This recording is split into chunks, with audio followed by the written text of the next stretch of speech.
U.S.-backed forces in Syria are celebrating the defeat of ISIS in Raqqa. Losing Raqqa is a major blow for ISIS. The latest pictures from Raqqa don't exactly give a sense of success. It's a virtual ghost city. As U.S.-backed forces spin around in celebration. We begin with the fall of Raqqa, the Syrian city captured by Islamic State forces more than 3 years ago. Raqqa was the capital of what ISIL called its caliphate. As such, it was the dateline behind some of the most brutal imagery of the Syrian war. Al-Naim Square at the heart of the city was the site of summary executions and beheadings that the group then fed to the world in the form of propaganda. When the Syrian Democratic Forces finally rolled into that square a week and a half ago, many of the Western journalists traveling with them told a story of triumph, liberation. However, the contours of this story are shaped by the interests of the countries involved. The taking of Raqqa by U.S.-backed, Kurdish-led troops is seen very differently in media reports coming out of Russia, Turkey, Iran, and government-held Damascus. 6 years into this war, the story is no less foggy and the truth remains elusive. Our starting point this week is what's left of Raqqa, as seen through the eyes of a drone camera documenting the destruction.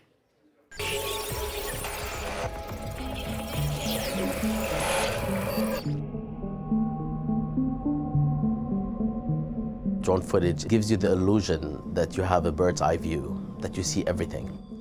And in reality, it's just another perspective that is mediated by technology. The real stories continue to be hidden. The fight has been total, ghastly, destructive beyond imagination, as these exclusive drone pictures filmed Tuesday show. It dehumanizes what we are looking at, and the absence of people in drone footage adds to this sense of detachment. It used to be one of Syria's largest cities, but is now little more than rubble. This kind of video game image of a destroyed city that most people cannot even relate to, it seems like it is fiction in a way.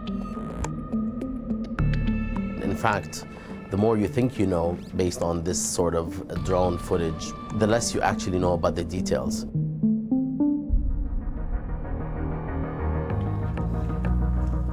In other words, context matters. Consider the difference between how the fall of Raqqa has been covered by various news organizations. The black ISIS flag was replaced by the banner of US-backed forces. Compared to how they reported the fall of Aleppo 15 months ago. Onslaught by regime and Russian forces, crushing what's left of the rebel east. Aleppo had been held by Syrian opposition forces, including the al-Qaeda-affiliated al-Nusra Front. Raqqa was in the hands of ISIL. The bombs dropped on Aleppo were Russian, clearing the way for Syrian government troops. Those targeting Raqqa were American. The ground forces were led by Kurdish fighters.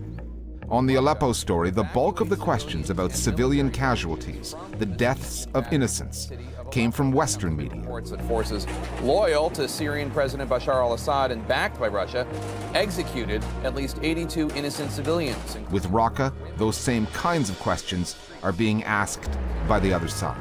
Pictures from Raqqa don't exactly give a sense of success. It's a virtual ghost city. The destruction you can see here caused by ISIL, a militia shelling, and vast coalition air bombardments. Mainstream media narratives are ideologically driven, and I think that much of the American media was supporting the American government's goals in Raqqa, which were to uproot ISIL. A senior Syrian commander says U.S.-backed forces have liberated the city of Raqqa from ISIS terrorists. And anything that might mitigate against the celebration of that event. Fighters from the Syrian Democratic Forces are dancing and they are chanting in the streets. The suffering of people, the destruction of buildings by the SDF forces might have put a damper on the great achievements of the SDF. If you look at the way that Russian media has reported the story, they have questioned about who is responsible for what happened in Raqqa, for all this destruction. If you look at Syrian media, it has not been a main story on Syrian national TV, for instance. If we just talk about the visuals of the media, what you see now is Kurdish fighters with Kurdish flags dancing in the main square of Raqqa.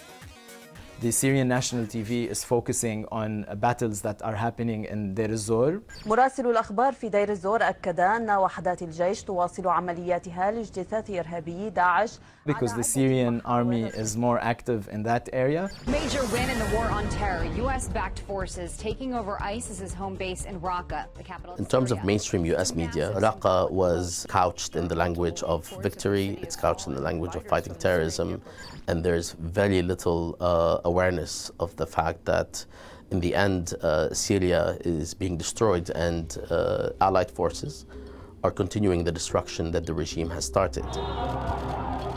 When ISIL captured Raqqa in January of 2014, reporters were banished from the city, leaving the story to citizen journalists.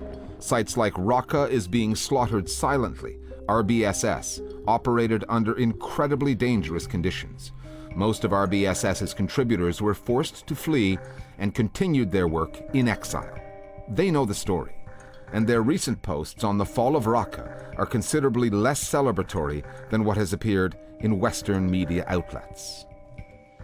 They're tweeting many of these concerns about, what happens next. Who exactly are the SDF, and how will they treat the city when many of them don't even speak Arabic? So all of these concerns are very much apparent in tweet after tweet after tweet, all very readily accessible to US and Western news media, and yet they're really fairly invisible. The SDF militias use the media for propaganda just like other factions. I met a foreign journalist and he told me that once he got to Raqqa, they took his passport and they were with him the whole time, so he had no freedom to speak to any citizens. So they're forcing the media, and especially the journalists who went to the areas they control, to publish reports in the way that they want. The fight against terrorism that the Western media focus on has included a significant media component. This past July, the Pentagon confirmed it had killed 6 ISIL media operatives in targeted strikes, including Rayan Mashal, the founder of the group's Amaq news agency. When ISIL was on the rise, its online media machine produced some sophisticated propaganda, which was critical to its recruiting efforts. But over the past 18 months, ISIL's media output has fallen off by 90%. Like its forces on the ground surrendering territory, its forces online have been in retreat.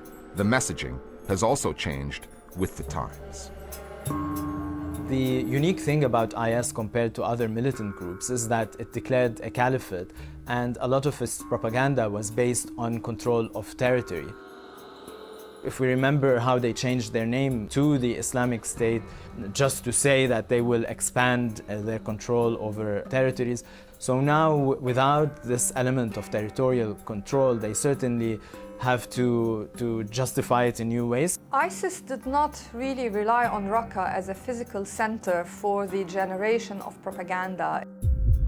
It does this from underground locations in the desert between Iraq and Syria, and these locations remain under the control of ISIS, so the propaganda continues. But the propaganda has certainly transformed in terms of content. In the last few months, their approach changed. Instead of a call to come and join the battle, it was a call to supporters, no matter where they are, to commit terrorist attacks. ربكم سبحانه الجهاد في سبيله وأمركم بقتال أعدائه يكفر عنكم سيئاتكم. They are saying if we disappear from the ground, we have to stay in your minds and in your thoughts. It's a call for other people to take this ideology and develop it. Some wars are fought in relative obscurity. They fail to attract the coverage they deserve, and the fighting and suffering last longer than necessary. Syria may be the opposite, case in point. Some have called it the most documented war ever.